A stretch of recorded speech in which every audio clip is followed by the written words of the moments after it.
everyone and welcome to my reading Skulduggery Pleasant Dead or Alive reading vlog.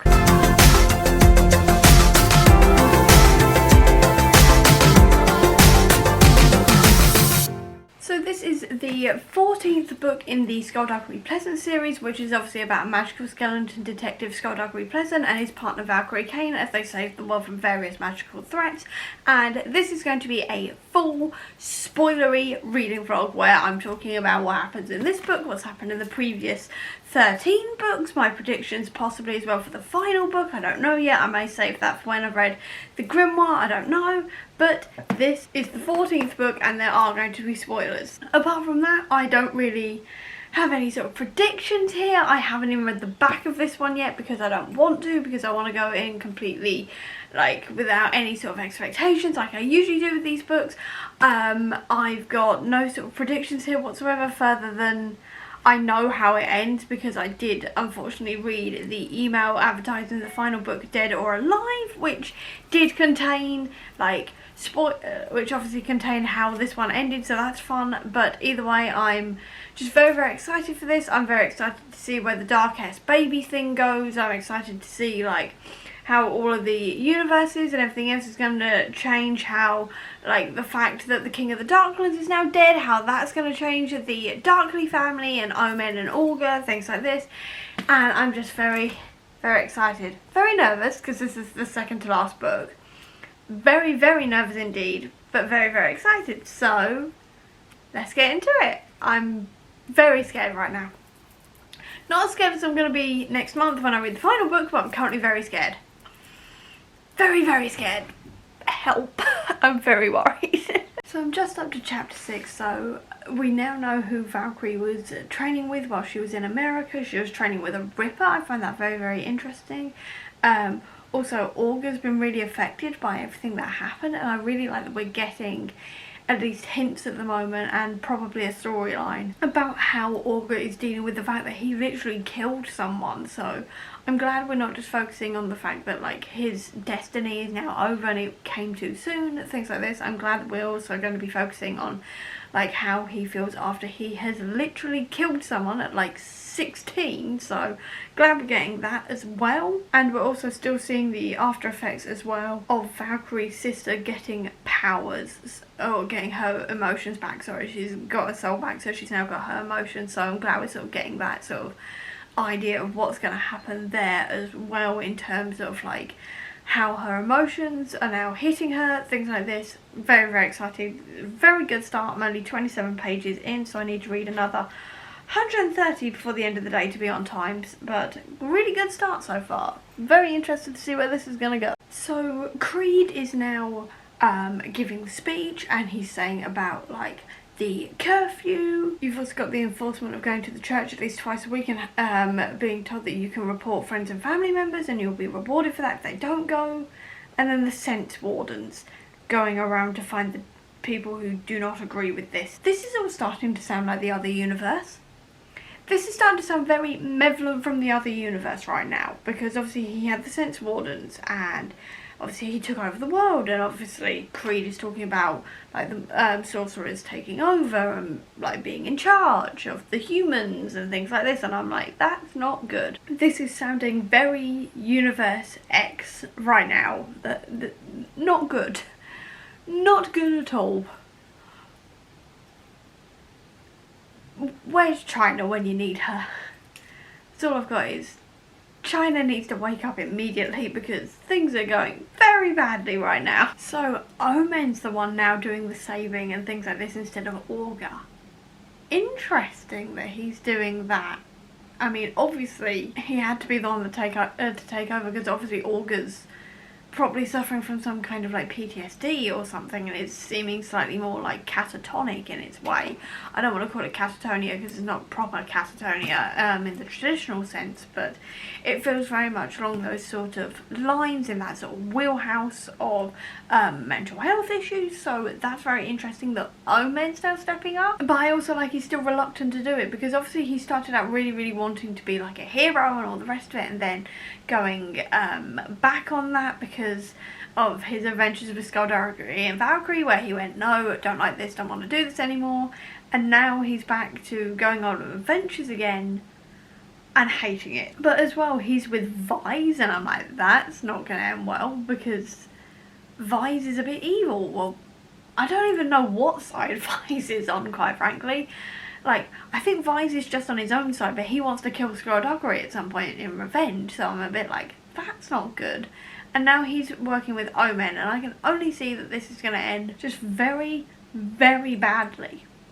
I don't know how, but I feel like that's going to end badly in some sort of fight or something. It doesn't sound good, is what I'm saying. It doesn't sound good. I have been waiting for one of the Darkley brothers to finally stand up to their parents, and Augur did it. I was expecting it to be Augur, to be fair, because I don't want to say he's got more of a spine than Omen, but he's a little bit braver in that sense, I guess, and his parents actually listened to him, so I was kind of expecting it to be Augur, but I'm so glad that he was like, look, most parents would have gotten their kids the hell out of Dodge the second they heard about this prophecy, but instead you decided to profit off it and basically sent me off to die, and now that it's all happened a year early, I'm guessing you're just gonna send me off into possibly another big thing so you can carry on with the business of being the Darkleys. And I'm like, boom, mic drop, good one, Omen, finally standing up to his parents. So glad he is finally stood up to his parents. They needed to be told. They needed to be put in their place. And I'm so glad Augur did it. And in a public place as well. Creed is dead.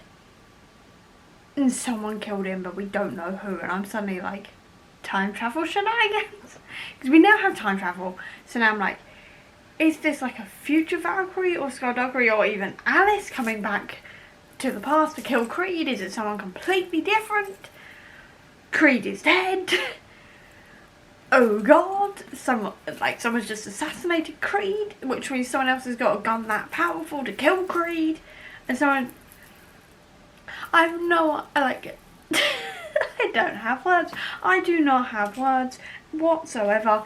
I'm 166 pages in, and the first death has started, but this death I don't care about, because it's Creed. Well, in the sense I'm not sad about Creed dying, but I'm just a bit like, that means there's an assassin or something is out there. And I'm saying something because you never know, it could be a someone or a something. You never know with this series, but I'm just like, who the hell just killed Creed? I wasn't expecting that to happen all of a sudden. Was not expecting that. There's a coroner called Dr. Peculiar. That isn't a reference to Doctor Strange. I am counting that as a reference. Obviously we've had time travel references to like Doctor Who, Back to the Future, things like this in this book as well. But Dr. Peculiar has to be a Doctor Strange reference.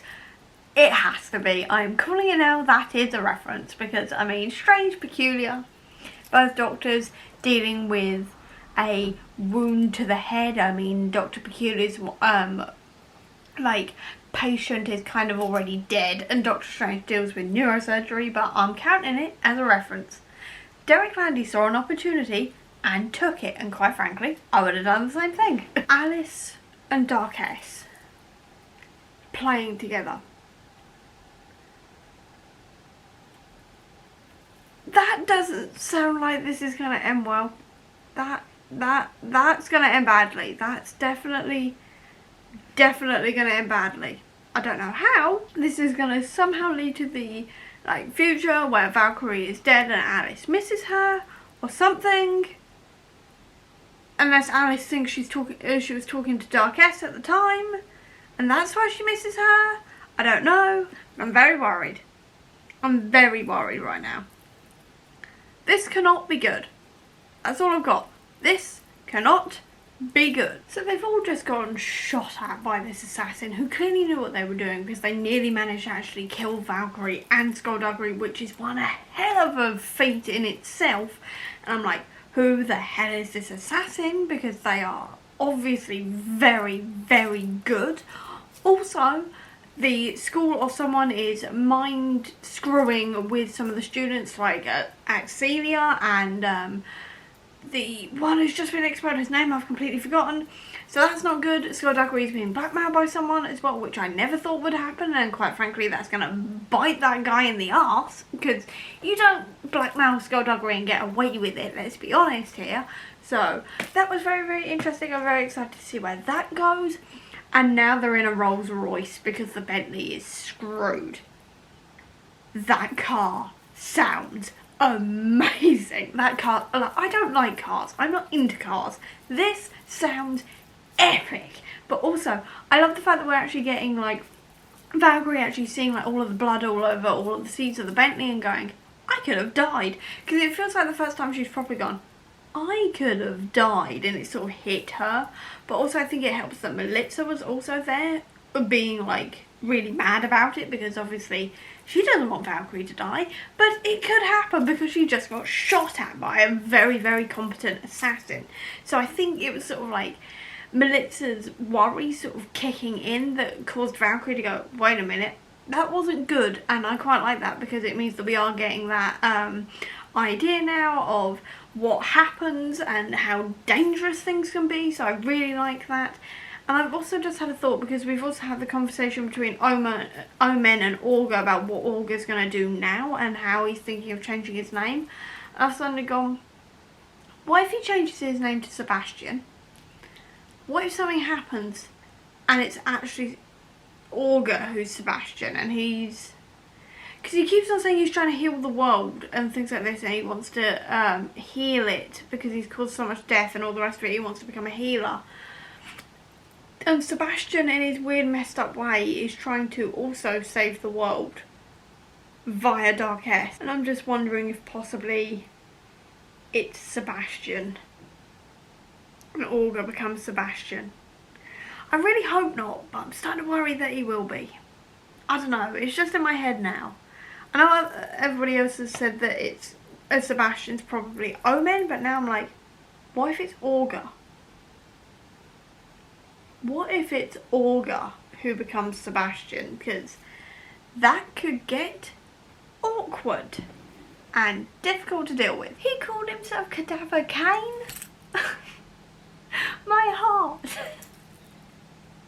Because he lost Valkyrie, so he gave himself the last name Kane to like honour her. That's really sad, but at the same time really sweet. But at the same time really sad. I don't like this future. I really don't like this future. I was certain she was gonna that Malice was gonna turn around and be like, oh yeah, he became Lord Vile again. I was so certain that was gonna happen. Kind of glad it didn't, but at the same time, Cadaver Kane is... I like that name. I'm not gonna lie, I like the name Cadaver Kane. It's fun. I like it. I don't like the circumstances that causes that name, but it's a fun name. I like the name. So Creed's alive and brought back to life again through necromancy, and now he's allowing the necropolis to have a section in Rawhaven. Because that's not going to go severely wrong. That's going to go severely wrong. There's no way this can't not go wrong, but I don't believe for a second that it was actually Creed who died.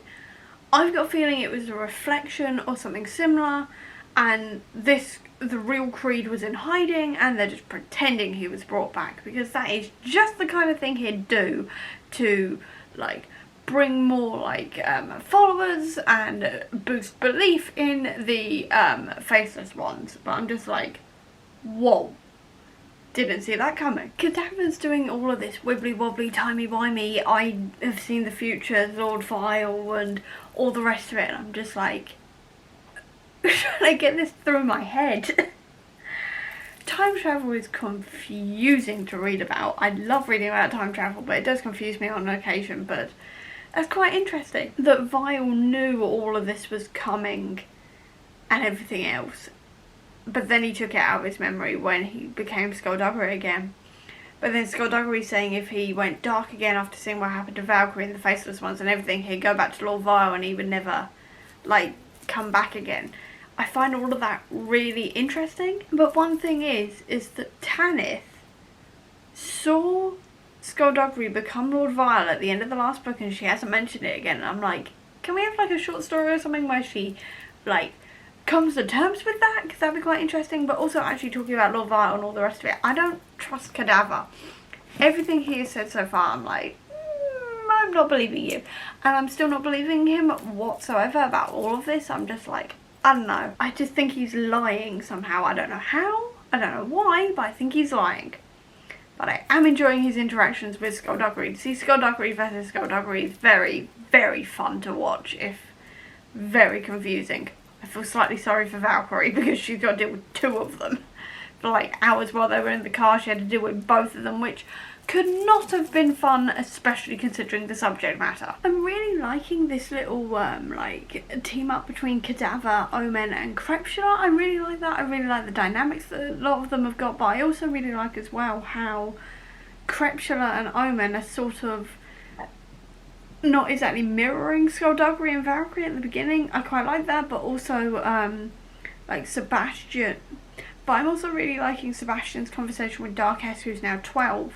And he looks at her and goes, why did nobody say that this was wrong when Valkyrie was that age and getting herself into loads and loads of dangerous situations? And I really like that he said that to Darkess, because I feel like he is changing Darkess that bit. And she isn't being who she was. She's actually learning, not exactly to have a conscience, but she's starting to learn to think about other people. And I'm finding that really interesting to see how Darkess is possibly changing and how he's affecting her and how all of his friends are affecting her and all of that stuff. I find all of that really, really interesting. I knew you couldn't trust Cadaver. I knew it. I knew you couldn't trust Cadaver, but I didn't expect Malice to be the one to tell us that it was going to turn out that Cadaver was evil. But I mean, that is next level Lord Vile evil here. Like, I know Skulduggery has the greatest power for evil ever, but still this is getting to a new level. And I've also just had a bit of a brainwave in the sense that Cadaver is running around, who is an evil version of Skulduggery, while Darkess is also running around, who is an evil version of Valkyrie. So we've still got the two sides of the same coin for both ends of the spectrum of the two of them, the morally grey and the evil. Because they're not good, they're morally grey. They're on the side of good, but they're morally grey. And the evil sides are both running around in both time, like now as well, like they were in the original series. And to say the least, I'm loving the fact that Derek Landy has found a way to have both sets of people, but like new sets of the evil lot, because obviously this Darkess has grown up and is a separate entity entirely, and this Cadaver's from the future, so it's a slightly different version, and so there are slight differences between the evil versions of our main characters. But I love seeing that. I think that's really clever. And I've also just missed seeing China. She's like subjugated and all the rest of it, but I've missed seeing China. I missed China. I really miss her, and I also quite miss Tanith. I know she's in this, but I miss Tanith being like a main character. So yeah, I miss China, I miss Tanith. I really like the parallels between these new versions of the evil version of Skulduggery and Valkyrie, and I know we couldn't trust Cadaver. Just knew he was going to be evil somehow. China's back! China's back! Just medically induced coma and Ryan woke her up. She's back! Just in time. I have missed China so much. She's only been gone for like 2 books or something, and I have missed her. Or is it 1 book? She's been gone for like a very short time, but I'm like, oh, I've missed China. Now she's back, and now they have a hope in hell, hopefully. They may have a hope in hell. They've got China, so they've got another one on their side. Yay! So yesterday I finished Dead or Alive, and I have so many thoughts and so many feelings and so many theories, because that ending, I mean, Augur is now known as Obsidian, and he's disappeared now and seems to have some sort of weird power. It doesn't help that this happened while he was surging, so God knows what's happened to him. Malice now isn't happening because she's not the child of the Faceless Ones. Valkyrie is. Her and Melissa have broken up, or have they? Valkyrie is now seeing the Faceless Ones because her soul's like the portal to them, so they're now all invisible but above like the skyline. Skulduggery's nowhere to be seen. God knows where he's gone. So many things has happened. And I had to have a lie down after I read this, and I would apologise to Abby for the messages I sent her, but I'm not going to, because we were both the same on this one, screaming about it. I fully understand why she was screaming and was waiting for us to get here, because so many things happen.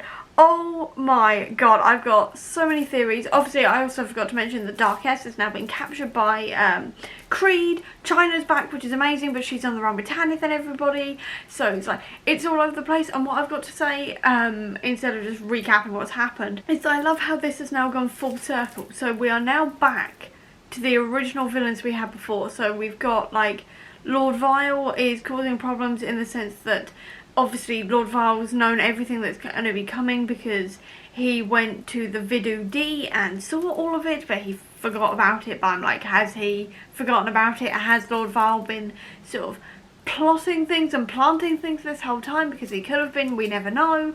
Obviously Lord Vile became a separate entity for a while, and we're not always with Skulduggery, so it could have been like Lord Vile taking over on occasion and sort of setting things up. We don't know. That would be quite interesting to see if that's happened. But we've also got the fact that Valkyrie's now the villain again, like Dark S, but it's her dark side. We've also had Cadaver, so we've got that dark side as well of Skulduggery, and we're back to the Faceless ones again, so I like that we've gone full circle in that sense. But I have so many theories. The first one is I don't trust Crepuscula whatsoever. Like, I know we're not supposed to, but his mannerisms and the way he is with his hat, like how he's obsessed with his hat, is very Skulduggery, and I know they used to be partners, but I'm just wondering if Cadaver is another offshoot. No, that Crepuscula is another offshoot of Cadaver, and it's sort of like Crepuscula, because obviously he's got a half-ruined face. Is this something to do with, like, maybe something with Skulduggery's past? Is he like a part of Skulduggery or something like this because of like the mannerisms and the hat thing? I'm like, is there something there? I'm probably wrong there, but I don't know. I've just got this theory about that. I think maybe Augur is actually Sebastian, because we still don't have any information about who Sebastian really is, why he's got to wear the suit, all the rest of it, and I don't see like Derek Landy going to all of this trouble and then not giving us some sort of plot twist there. So I think maybe it's Augur who's from the future back into the past again to sort of maybe save himself or something. I don't know, because obviously Darkest may have that kind of power to save Augur from being Obsidian. We don't know, but it would make sense because obviously Sebastian can't take the suit off, because if he does he'll die, and obviously Augur's been stabbed with the obsidian blade, so something could have happened there, and it could be that he's got the Necronaut suit on to protect his protect himself maybe. I don't know. What else did I say to Abby? I wrote it all down and then obviously sent it to her. I've got so many theories. I don't really have any sort of theory whatsoever on Melitza and Valkyrie like breaking up. I still don't know if that's true or not. I was very scared that Melitza was going to die. I'm so glad she didn't, because I really like her, and I think she's good for Valkyrie because she makes Valkyrie talk about her feelings, and she's sort of like a solid normal thing for Valkyrie, which I think she really needs, especially with the life she leads. So I hope they haven't broken up, but at the same time, with Valkyrie as she is now, I'd very much like them to have been broken up, because I fear for Melitza's life again.